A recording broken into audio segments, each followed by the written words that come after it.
আসসালামু আলাইকুম রাহমাতুল্লাহ। আপনি কি কখনো ভেবে দেখেছেন যে আপনি যখন দিনের পথে চলছেন তখনও কি আপনার জন্য জাহান্নামের ভয়াবহ পরিণতি অপেক্ষা করছে? এটা সত্যি ভাবতে অবাক লাগে, কিন্তু বাস্তবে এমন কিছু লক্ষণও রয়েছে যা আমাদেরকে জানিয়ে দেয় যে আমরা দিনের পথে থেকেও সত্যিকারের নিরাপদ নই। আজকের এই ভিডিওতে আমি আপনাদের জানাবো এমন 5টি গুরুত্বপূর্ণ লক্ষণ যেগুলো দেখে আপনি বুঝতে পারবেন আপনি কি আপনার ধর্মীয় জীবনের সঠিক পথে আছেন, না কি কোথাও কিছু ভুল হয়ে যাচ্ছে। এটা এমন কিছু বিষয় যা আপনাকে সতর্ক করবে, কারণ জান্নাতের পথে চলা একমাত্র নিশ্চয়তা হতে পারে আল্লাহর সন্তুষ্টি অর্জন। আসুন আমরা আজ জানি সেই 5টি লক্ষণ যা আপনাকে চিহ্নিত করতে সাহায্য করবে আপনি কি সত্যি আল্লাহর পথে আছেন, নাকি আপনি অনুধাবন না করেই বিপদগামী হয়ে যাচ্ছেন। তো প্রথম লক্ষণটি হচ্ছে মনের ভিতর বিশ্বাসের দুর্বলতা। যদি আপনি দেখতে পান যে আপনার ঈমানের ভিতর দুর্বলতা রয়েছে, যেমন আল্লাহর প্রতি আস্থা না থাকা বা দিনের বিষয়গুলোকে সন্দেহের চোখে দেখা, তাহলে এটা একটি বড় লক্ষণ যে আপনি দিনের পথে থেকেও বিপদগামী হতে পারেন। ঈমান শক্তিশালী হলে মানুষ আল্লাহর আদেশ মেনে চলে, কিন্তু যখন ঈমানের প্রতি সন্দেহ বা দুর্বলতা প্রবণতা হয় তখন তা তাকে ধ্বংসের পথে পরিচালিত করতে পারে। আপনি যদি মনে করেন যে আপনার ঈমান বা বিশ্বাস অটুট না, তাহলে আপনার জীবনে পরিবর্তন আনার সময় এসেছে, কারণ দিনের পথে থাকলেও ঈমানের দুর্বলতা শেষ পর্যন্ত জাহান্নামের দিকে নিয়ে যেতে পারে। 2 নম্বর লক্ষণ অর্থনৈতিক স্বার্থের জন্য দিনকে ব্যবহার করা। যদি আপনি দেখতে পান যে আপনি দিনের নামে দুনিয়াবী স্বার্থ হাসিল করতে চেষ্টা করছেন বা দিনের মূল উদ্দেশ্যকে ভুলভাবে উপস্থাপন করছেন, তাহলে এটি একটি গুরুত্বপূর্ণ লক্ষণ। এমনটা হতে পারে যে আপনি নিজের স্বার্থে ধর্মীয় দায়িত্ব পালন করছেন এবং আপনার কাজগুলো ইসলামের আদর্শ ও উদ্দেশ্যের বিরুদ্ধে। যারা দিনের পথকে নিজের দুনিয়াবী লাভের জন্য ব্যবহার করে তাদের জন্য আল্লাহ কঠোর শাস্তি রেখেছেন।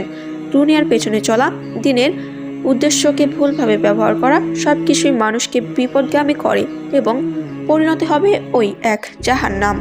3 নম্বর লক্ষণটি হলো কর্মের মধ্যে গর্ব এবং অহংকার। আপনি যদি দেখতে পান যে আপনি আপনার দিনের কাজগুলো বা ইবাদতগুলোতে গর্বিত হয়ে যাচ্ছেন এবং অন্যদের ওপর অহংকার দেখাচ্ছেন, তাহলে এটি বড় একটি সংকেত। ইসলামে বলা হয়েছে কাজের মধ্যে গর্ব করা মানুষের অমূল্য কাজকে নষ্ট করে দেয়। যখন আপনি আপনার ইবাদত, দান বা অন্য কোনো দিনই কাজের জন্য গর্বিত হন, তখন তা আপনার আত্মাকে ব্যভিচারে পরিণত করে এবং আল্লাহর কাছে আপনার কাজের গুরুত্ব হারিয়ে যায়। এমন ব্যক্তির শেষ পরিণত হবে দোজখ, কারণ গর্ব ও অহংকার ইবাদতের খাঁটি উদ্দেশ্যকে নষ্ট করে দেয়। 4 নম্বর লক্ষণটি হচ্ছে অন্যদের প্রতি সহানুভূতির অভাব। যদি আপনি দেখেন যে আপনার মধ্যে অন্যদের প্রতি সহানুভূতি, দয়া বা ভালোবাসা কমে গেছে এবং আপনি তাদের সমস্যাগুলি বা কষ্ট অনুভব না করে নিজের জীবন কাটাচ্ছেন, তাহলে এটা একটি বড় সংকেত যে আপনি দিনের পথে থেকেও পথভ্রষ্ট হচ্ছেন। ইসলাম আমাদের একে অপরের পাশে দাঁড়াতে, সহানুভূতিশীল হতে এবং সাহায্য করতে উৎসাহিত করে। যখন আপনি এ থেকে বিচ্যুত হন এবং নিজের জীবনে ব্যস্ত হয়ে পড়েন, তখন আপনি আল্লাহর পথে না চলার লক্ষণ দেখাচ্ছেন, যার পরিণাম একমাত্র জাহান্নাম। 5 নম্বর লক্ষণটি হচ্ছে পাপের প্রতি আগ্রহ ও উপেক্ষা। আপনি যদি দেখতে পান যে আপনার মধ্যে পাপ করার আগ্রহ বেড়ে যাচ্ছে এবং আপনি এসব থেকে বিরত থাকতে চেষ্টা করছেন না, তবে এটি একটি মারাত্মক লক্ষণ। আল্লাহ বলেন, যারা নিজের পাপ থেকে বিরত থাকে তাদের জন্য আল্লাহ দয়া করবেন। যারা পাপকে সাহায্য ভাবে নাই তাদের জন্য কঠিন পরিণতি অপেক্ষা করছে।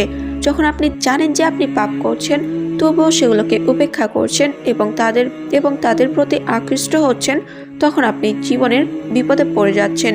পাপের দিকে ঝুঁকে পড়া, ইসলামের মূলনীতি ও আদর্শকে উপেক্ষা করা, এগুলো একদিন আপনাকে জাহান্নামের দিকে নিয়ে যেতে পারে। আমরা যারা দিনের পথে চলছি, আমাদের মধ্যে এই লক্ষণগুলো যদি কোনোটা দেখা দেয়, যদি বেশি দেখা দেয়, তাহলে একবার আত্মবিশ্লেষণ করা উচিত, কারণ ইসলাম একমাত্র সঠিক পথে আমাদের আল্লাহর সন্তুষ্টি অর্জন করতে সাহায্য করে। যদি আমরা সতর্ক না হই, তবে জানি না আমাদের পরিণতি কী হতে পারে। যদি আমাদের মধ্যে এসব লক্ষণ থাকে, তাহলে তা আমাদের জন্য চরম বিপদের সংকেত হতে পারে। মনে রাখবেন, দিন শুধু কথার মধ্যে সীমাবদ্ধ নয়, বরং এটি আমাদের অন্তর ও আমলে প্রতিফলিত হতে হবে। তাই আল্লাহর পথে সঠিকভাবে চলতে আমরা কখনোই অবহেলা করতে পারি না। আল্লাহ আমাদের সবাইকে সঠিক পথে পরিচালিত করুন, আমাদের অন্তরকে পবিত্র রাখুন এবং আমাদের আমলগুলোকে কবুল করুন। আমিন।